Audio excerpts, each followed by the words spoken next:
আসসালামু আলাইকুম। ওয়ালাইকুম আসসালাম ওয়া রাহমাতুল্লাহি ওয়া বারাকাতুহু।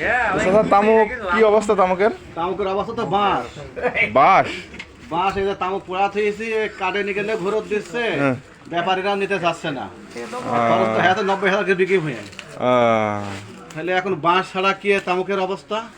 তামাক তো অনেক সুন্দর গো। তামুক তো সুন্দর, খুব কালার, বানান কালার, টলটলি কালার, একদম ফ্রেশ কালার, কুরমান। তাও এত সুন্দর তামাক তাও নিতে যাচ্ছে না। তাও নিতে যাচ্ছে না।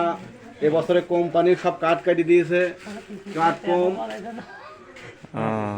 নাল রক্ত ভরসা করতে দিই।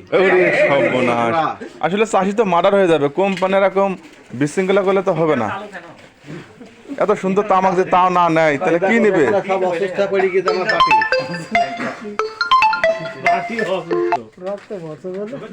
এত সুন্দর তামাক তারপরে যদি না নেয় তাহলে কি নেবে? এদের কোম্পানি পুরো মার্ডার করে দেবে চাষিদের। কি সুন্দর তামাক, জলছে তামাক।